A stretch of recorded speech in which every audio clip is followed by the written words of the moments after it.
Hello, hello! Another day, another mini vlog. So for today's mini vlog nga ay Webes nga ngayon. Kaya naman laba day tayo today. Tapos na nga kami mag-almusal na nung nakapagsala nga ako ng unang salang ko sa washing machine. Kaya naman ito, naisipan ko na nga din magpalit ng bedsheet namin.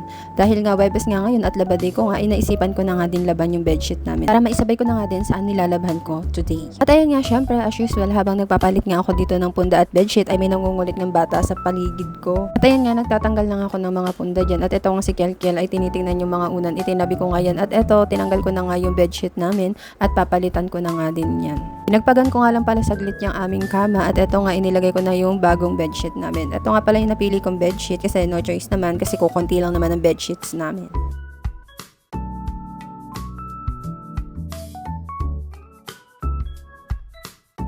At finally, ayan nga, natapos na nga ako magpalit ng bedsheet at punda. After ko nga dyan is nagsaing na nga ako at eto nga magluluto na nga din ako ng uulamin namin at eto nga ang napili kong ulam, magpa-fried chicken nga lang ako for today's video. At ayan, nagpainit lang ako ng mantika dyan at nung mainit na nga inilagay ko na isa-isa itong aking manok.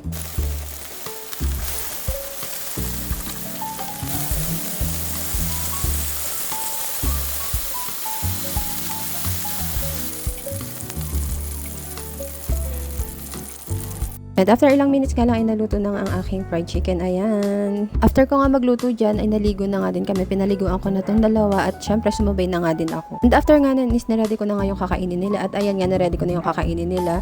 Kakain na nga silang dalawa dyan. At ayan, hindi ko na nga sila need subuan. At ayan nga, after nga nila kumain dyan ay binigay ko na nga tong bagong laruan na binili ko para sa kanila. Ito nga yung color sorting. Kung gusto nyo din ito ay ilalagay ko na lang yung link sa comment section. Super mag-e-enjoy talaga sila ditong laro. After nga maglaro dyan ni Zion at Kiel ay tumatawag nga yung ate kong isa at nagbibideo call siya. Hindi ko alam kung bakit pero sinagot ko. At ayun nga, nakita ko yung way nila papunta dito sa bahay. Ayan, at nag-confirm ko nga pupunta nga talaga sila dito. May pa-surprise visit ang aking mga sisteret. Ayan, thank you sa pag-visit mga sisters. Kaya nagpark nga lang sila dyan. Inayos nga lang ni ate ang pagpapark ng kanya e-bike dyan sa may gilid ng bahay ng aking mother-in-law. Buti na nga lang at pumunta sila at natapos ko yung paglalaba ko. May nagtitingin-tingin kay Zion at kaya lang hindi nanggugulo sa paglalaba ko. At ayan, natapos ako sa paglalaba ko. Thank you sisters. At ayun nga, nagkwentuhan, kainan lang nga kami dyan ang ginawa namin. At syempre, ayan, nagtour din sila dito sa bahay namin. Kasi nga, minsan lang sila makapunta dito and napakalayo din naman kasi nito. Kaya minsan lang sila talaga makapunta dito. And buti nga may e-bike na kaya nakakapunta na sila dito. At ayan, nag-TikTok nga din kami dyan. Puro kalokohan lang ang ginawa namin. Pag magkakasama talaga kami, puro kalokohan at tawanan lang. At ayun nga, syempre, after nga nyan, ay nagbabay na nga din sila dahil uuwi na nga sila. Bye-bye, Bella! Thank you so much!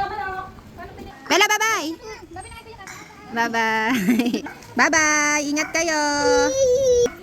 Ayun nga, nakakatuwa lang dahil napuntahan nga nila ako dito na aking mga sisters. Buti na lang talaga na uso ang e-bike. Ayan, ingat ka sa pag-drive mo na e-bike mo, sisters. See you next mini vlog. Bye-bye!